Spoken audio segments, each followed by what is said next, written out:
ये है ना।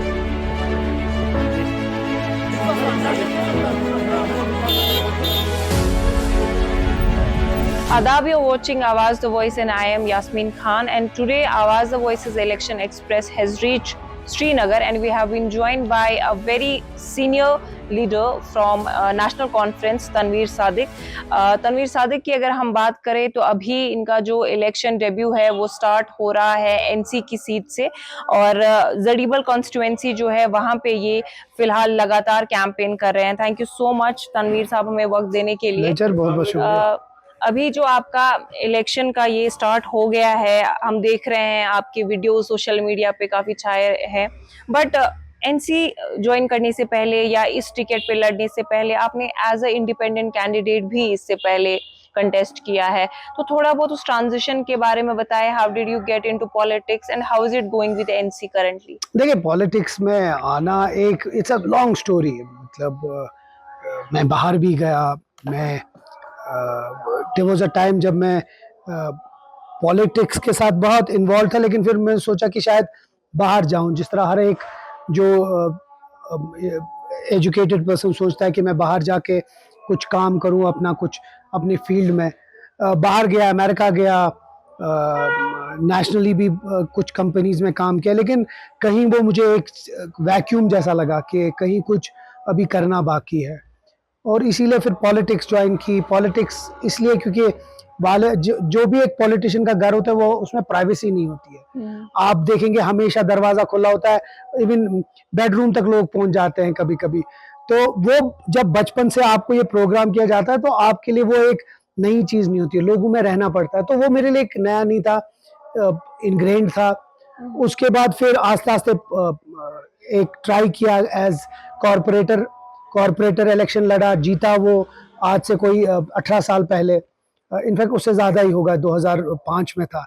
उसके बाद फिर तब यंग था, तो उस वक्त नेशनल कॉन्फ्रेंस ने मैंडेट नहीं दिया, तो गुस्से से, वो जिसको कहते हैं ना, वो गर्म खून था, तो गुस्से में आके इलेक्शन डिक्लेयर कर दिया, मैं इलेक्शन लड़ूंगा। इमेच्योरिटी बोलो या शायद वो स्पोर्ट ऑफ द मोमेंट का डिसीजन, कंटेस्ट किया। लेकिन आप हैरान होंगे कि मैं कुछ सौ वोटों से हार गया उस वक्त। और वो एक चीज मुझे एक्चुअली उसने मेरी बेस बनाई कि लोगों को कितनी उम्मीदें थी मुझसे। उसके बाद फिर उमर साहब के साथ रहना हुआ, अब 15-16 साल उनके साथ रहा। पार्टी में एज बतौर स्पोक्स पर्सन पहले स्टार्ट किया, उमर साहब के साथ एडवाइज़र रहा, फिर चीफ स्पोक्स पर्सन अभी पार्टी का हूँ। तो पार्टी का जो जितना भी टाइम हुआ, मुझे लगता है कि मैंने एक वाइज डिसीजन लिया कि मैं उमर साहब के साथ और इस पार्टी के साथ जुड़ा, क्योंकि अब महसूस होता है कि और इसी के तरीके से मैं लोगों तक भी, और जो हमारे यंगस्टर्स होते हैं उनको ये बताऊंगा कि गुस्सा भी आता है यंगस्टर को, शायद डिसीजन भी वैसे होते हैं कि हम आज डिसीजन ले लें, लेकिन at the end of the day decision हमेशा एक्सपीरियंस से लेना चाहिए, अपने बुजुर्गों से, बड़ों से। उस वक्त एक डिसीजन हुआ, लेकिन उसके बाद जो मैंने डिसीजन नेशनल कॉन्फ्रेंस में लिया वो मुझे लगता है बहुत अच्छा लिया। मैं खिदमत कर सका लोगों की। आज अब शायद 20 बरस हो गए मुझे सियासत में, सो ओवरऑल अच्छा ही रहा अभी तक।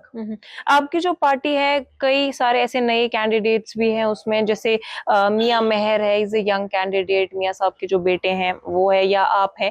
तो कई सारे ऐसे लोग हैं जिनको इस बार मैंडेट मिला, लेकिन वहीं कहीं ना कहीं कुछ अच्छे लोग जो लाइक काफी वोकल भी है, जिसमें इमरान नबी डार है, उन लोगों को मैंडेट नहीं मिला, जबकि पीपल वर एक्सपेक्टिंग कि शायद उन जैसे कैंडिडेट्स को मैंडेट मिलेगा, जो भी एक्चुअली एक अच्छी बात है for youngsters specially. How do you see this? देखिए, हर एक पॉलिटिकल पार्टी में एक ट्रांजिशन आता है, आस्ते आस्ते एवोल्यूशन होता है, नई लीडरशिप आती है। आज से जो 30 बरस 40 बरस पहले थे, आज नहीं है, आज एक नई जनरेशन है। जब अलायंस हुआ, आप ये कोई भी अलायंस करना इजी नहीं होता है, अलायंस एक बहुत ही मुश्किल फेज होता है, और वो भी जब 10 साल के बाद आपका इलेक्शन है। हाँ, कुछ लोग हमारे जो बहुत डिजर्विंग थे और जेन्युइनली डिजर्विंग थे, शायद उनकी सीट रह गई, लेकिन फॉर अ लार्जर कॉज की जम्मू कश्मीर के जो लोग हैं उनका जो वोट है वो बटे ना, इसीलिए बहुत सारी सीटों पे फ्रेंडली फाइट हुआ, बहुत सीटों पे हम दे नहीं पाए अपने लोगों को, लीडरशिप ने बहुत कोशिश की, but at the end of the day मकसद यही था कि जो हमारा जो मैंडेट है या जो लोगों के पास हमारी आवाज़ है वो बटे ना। 8 अक्टूबर को वेट करेंगे कि और लोग भी समझेंगे कि जो हमारे डिसीजन थे वो सही थे। जहां तक कुछ लोगों की बात है, उमर साहब ने भी पिछले दिनों अपने एक इंटरव्यू में बोला कि हम इंश्योर कराएंगे जो जो लोग इस वक्त जिनको मौका नहीं मिला, बाकी भी जगह है उनमें उनको मौका मिलेगा, क्या कि वो लोगों की खिदमत कर सके। जी, आपने अभी अलायंस की बात करी। अभी जो ये एनसी कांग्रेस का अलायंस है, कहीं ना कहीं इसको लेके कुछ स्पेकुलेशंस है। वो इसलिए क्योंकि देखिए, एनसी की अगर हम बात करते हैं एक रीजनल पार्टी है, कांग्रेस की अगर हम बात करते हैं एक नेशनल पार्टी है। तो आपको क्यों लगता है कि अभी जो कांग्रेस कहीं ना कहीं कह रहा है कि स्टेटहुड को रेस्टोर करेंगे, जबकि वो फुल फ्लेज्ड किसी भी प्रेस कॉन्फ्रेंस में ये नहीं कह रहे हैं कि हम आर्टिकल 370 को रेस्टोर करेंगे, तो इज इट टेक्निकली पॉसिबल कि वो अपने स्मॉलर इंटरेस्ट के लिए अपना जो नेशनल इंटरेस्ट है उसको कॉम्प्रोमाइज करेंगे? देखिए, पहली बात, जहां तक 370 की बात है, ये एक्चुअली कांग्रेस की भी लेगेसी है। इनफैक्ट उनकी ज्यादा लेगेसी है बनिस्बत हमारी, क्योंकि उन लोगों ने इस चीज को साइन किया। लेकिन आज ये भी हमें समझना चाहिए कि लार्जर जो उनका जो कंस्टिट्यूएंसी है लार्जर है, पूरा मुल्क है। उनसे मैं एक्सपेक्ट नहीं करूंगा कि आज वो कुछ भी फैसला करे, लेकिन जो चीज हमसे इलीगली अनकॉन्स्टिट्यूशनली ले गई, कांग्रेस उसमें हमारे साथ है। अब वो नहीं बोल सकते, वो आप जानते हैं क्यों नहीं बोल सकते, लेकिन हमने अपने मंशूर में तो बहुत क्लियर किया है कि हम पहले अपनी जब हमारी हुकूमत आएगी हम रेजोल्यूशन पास करेंगे, जो जो हमसे छीना गया है, जो जो चीज इलीगली अनकॉन्स्टिट्यूशनली 2019 में हमसे छीनी गई, वो हम वापस लाएंगे। कोशिश करेंगे कि कांग्रेस को भी समझाए, उस वक्त हर एक जो लाइक माइंडेड पार्टी है उनको साथ चलाए, बट हमें उनकी भी मजबूरी इस वक्त समझनी चाहिए। इस वक्त सिर्फ एक मकसद होना चाहिए कि हमारा जो लार्जर कॉज है उस पर हम सब लोग एक साथ आए।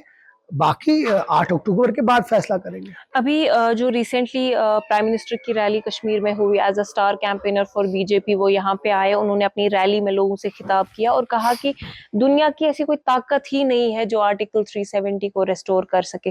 तो क्या विजन है, किस तरह आप करेंगे इसको रेस्टोर अगर आपकी पार्टी पावर में आती है?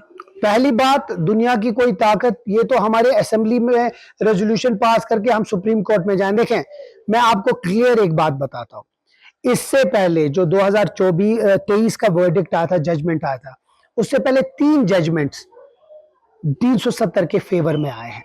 तो जब बीजेपी 3 बार जजमेंट के बाद डरी नहीं, तो हम एक छोटे से जजमेंट से क्यों डरे? और वो भी जब यहां इलेक्टेड गवर्नमेंट नहीं थी। हमारा केस आज भी मैं कहता हूं इतना स्ट्रांग है कि इसमें एक स्ट्रांग सपोर्ट हमें वो वापस लाएगी, और उसका रीजन ये है कि जो 2019 में हुआ उसमें ना तो एक इलेक्टेड गवर्नमेंट थी और ना तो वो कॉन्स्टिट्यूशनली सही था। अब आप एक ऐसा सिनेरियो देखिए जहां आप एक इलेक्टेड गवर्नमेंट एक रेजोल्यूशन पास करती है, कहती है कि जो 2019 में हुआ वो अनकॉन्स्टिट्यूशनल था, इलीगल था और without the consent of the people था। वही रेजोल्यूशन हम सुप्रीम कोर्ट में जाके फिर से हम अपना अप्लाई करेंगे अपना केस, तो सुप्रीम कोर्ट को सुननी पड़ेगी, क्योंकि अब एक गवर्नमेंट उसको बैक कर रही है। कल तक एक पॉलिटिकल पार्टी करती थी। इसीलिए हम बार बार लोगों से कह रहे हैं कि इस वक्त का जो वोट है वो बहुत अहम है। इस वक्त का वोट डिवाइड नहीं होना चाहिए। और वही चीज ये बोलकर जब बीजेपी के लीडर्स यहां आते हैं, वो ये इसलिए बोलते ताकि लोगों के दिलों में कंफ्यूजन डाले। लेकिन हमारी कोशिश रहेगी कि हम लोगों तक समझाए कि आज का वोट कितना अहम है, और आज का वोट उनको उनका वो हुकूक वापस ला सकता है, प्लस जो जो इन 5 सालों में उनके साथ नाइंसाफियां हुए वो वापस कर सकते हैं। इस बार का जो इलेक्शन है बाकी इलेक्शन से काफी मुख्तलिफ है। अब हम देख रहे हैं कि इस बार जमात जो है 1987 के बाद वो भी मैदान में उतर गए हैं। साथ ही साथ इंजीनियर रशीद को भी फिलहाल बेल पे छोड़ दिया गया है। तो ये सारे जो पर्सपेक्टिव्स है, इसको पॉलिटिकल एटमॉस्फेयर में आप किस तरह से देखते हैं? मुझे लगता है बीजेपी हर एक काम कर रही है जो लीगल बुक के बाहर है। किसी तरीके से जम्मू कश्मीर का जो मैंडेट है, और खासकर कश्मीरी और कश्मीरी मुसलमानों का जो मैंडेट है, उसको डिवाइड करना, नहीं तो ये सब चीजें बिल्कुल जम्मू में नहीं हो रही है, सिर्फ कश्मीर में हो रही है। अब आप मुझे, ये कोई रॉकेट साइंस नहीं है। एक आदमी को रिलीज किया जाता है जेल से सिर्फ 2 अक्टूबर तक। 1 अक्टूबर में नॉर्थ का इलेक्शन है, तो इसमें कोई रॉकेट साइंस ही नहीं है समझने के लिए इसको क्यों किया। सिर्फ इसलिए कि वो डिवाइड करे, लोगों के पास जाकर वही बातें करे जो वो करता है और किसी तरीके से लोगों के बीच में एक कंफ्यूजन डाले। नहीं तो मुझे इतना बताइए, कितने हजारों हमारे बच्चे जेलों में बंद है पूरे मुल्क में, उनको तो किसी को नहीं मिला। इसके पास कौन सा तिलिस्मी चिराग है कि इसको रिलीज कर दिया? नंबर एक। नंबर दो, यही इंजीनियर रशीद कल एक उसको उसमें इंटरव्यू में कहता है कि मुझे पता थी, मुझे प्राइम मिनिस्टर ने बोला आर्टिकल 370 रेस्टोर होगा, तब तो उसने मुंह नहीं खोला। यही इंजीनियर रशीद कहता है कि अगर कल मेरे दरवाजे खुले किसी के लिए नहीं, उसको पूछा गया सवाल क्या बीजेपी के लिए, उसने उसके बारे में भी कहा किसी के लिए मेरा दरवाजे बंद नहीं। अब आप खुद सोचिए, ऐसे लोग जो प्रॉक्सीज आए, वो दो ही चीज हो सकती है, या कोई मर्जी से जा रहे हैं या तो उनके बैग उसके उनके जो जिसको कहते हैं ना इंग्लिश में उनके क्लोजेट में बहुत सारे स्केल्टन्स हैं, वही चीज है कि वो शायद बोल नहीं पा रहे हैं। दो ही चीज में है, जिस तरह जमात के जो दो चार इंडिपेंडेंट हैं, जो लोग आज तक फतवा दिया करते थे कि इलेक्शन में मत लड़े, आप गद्दार हैं, आप लोगों के साथ ये कर रहे हैं नाइंसाफी, हमारे लोगों को मरवाया इन लोगों ने, हमारे लोगों को जो वोट डालने जाते थे उनको पीटते थे, आज वो कैसे सब कुछ ठीक हो गया? वो जो कब्रों में बेचारे हमारे बच्चे और हमारे जो जवान मारे गए, उनका जवाब कौन देगा जो सिर्फ बेचारे वोट डालने जाते थे? तो यही अब इससे क्या हो रहा है, नई दिल्ली एक फायर के साथ खेल रही है, सिर्फ अपने सेल्फिश मोटिव के लिए इन लोगों को जमा करके अलग अलग सीटों पे लड़ा रहे हैं। लेकिन जो परसों साउथ में इलेक्शन हुआ और जो फीडबैक आ रहा है, मुझे लगता है बहुत ही पॉजिटिव है। लोगों ने टोटली नकारा है इन जमात, ये इंडिपेंडेंट या जो प्रॉक्सीज, यहाँ इनफैक्ट मेरे भी कंस्टिट्यूएंसी में प्रॉक्सीज लगे हुए हैं, इनको नकारा और नकारेंगे यहाँ भी, साउथ कश्मीर में भी और नॉर्थ कश्मीर में। इस बार वोटिंग बहुत ज्यादा होगी और इनफैक्ट ये भी अच्छी बात है कि इस बार बाइकॉट भी नहीं हुआ। तो कहीं ना कहीं एलजी एडमिनिस्ट्रेशन की बात करें या प्राइम मिनिस्टर ने खुद बोला कि इस बार जो है लोगों ने पार्टिसिपेट किया है पॉलिटिक्स में, पॉलिटिकल पार्टिसिपेशन ह्यूज हुआ है। कहीं ना कहीं वो क्रेडिट ले रहे हैं इस बात का कि हमारी वजह से हुआ है, डर खत्म हो गया, डर का माहौल नहीं है। तो like what's your comment on this? अगर आपका चैनल है, आप कोई अच्छा काम करे तो आप उसका क्रेडिट लेंगे ना। आप मुझे तो क्रेडिट नहीं देंगे ना आपके चैनल के व्यूअर्स के लिए। हाँ, तो अगर बीजेपी ने कोई काम किया है जम्मू कश्मीर में तो वो क्रेडिट ले ना, वो अपने लोगों को मैदान में डाल दे। लोगों को यहाँ एक भी उनके प्रॉक्सीज क्यों है, खुद क्यों नहीं है वो? उनका इतना बुरा हाल है, कश्मीर तो छोड़ दीजिए, जम्मू में उनका बुरा हाल है। मेरा सिर्फ इतना मकसद है, अगर वो इतने खुश हैं कि उनने इतना कुछ किया तो डाल दे मैदान में कैंडिडेट्स, लोग डिसाइड करें। सबसे बड़ी बात है जो आज लोग बाहर इसलिए आ रहे हैं against the policies of the BJP and their proxies. आज अगर लोग मैदान में, या आज अगर लोग जो परसेंटेज ऊपर कर रहे हैं, वो सिर्फ इसलिए करेंगे बीजेपी के जो 2019 के बाद पॉलिसीज थे उसके खिलाफ, और जो ये प्रॉक्सीज डाल रहे हैं मैदान में उसके खिलाफ। और आपको अब पता चलेगा, और ये बहुत अच्छी बात है, क्योंकि जब लोग बाहर आएंगे तो उससे एक स्ट्रॉन्ग मैंडेट उस गवर्नमेंट को मिलेगा जो 8 अक्टूबर को आएगी।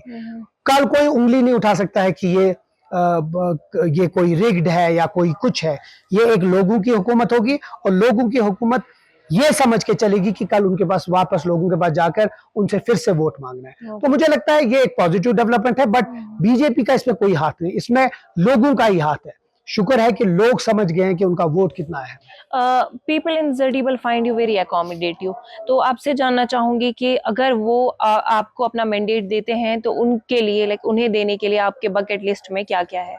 बहुत सारा। शायद मैंने अभी, आप मेरे साथ थे वहां इलाके में जब मैं डोर टू डोर, शायद मैं एक वाहिद कैंडिडेट हूं जिसने अपना जेडीबल का मैनिफेस्टो बनाया है, और उस मैनिफेस्टो में हमने हर वो चीज टच किया है जो लोगों के साथ जुड़ा है। क्योंकि मैंने बहुत बरस इस इलाके में गुजारे हैं, और मैं जानता हूं कि चाहे वो ड्रिंकिंग वाटर फैसिलिटीज हो, ड्रेनेज सिस्टम हो, सड़कें हो, लेन्स हो, बेरोजगारी हो, कम्युनिटी सेंटर्स हो, फायर सर्विसेज हो, जो डल का इलाका है, हाउस बोट्स। अब आप देखिए, किसी को हाउस बोट रिपेयर करना है उसको एनओसी नहीं दे रहे, नेल तक नहीं लगा सकता है। शिकारा की लाइसेंस 500 से 5000 कर दी है।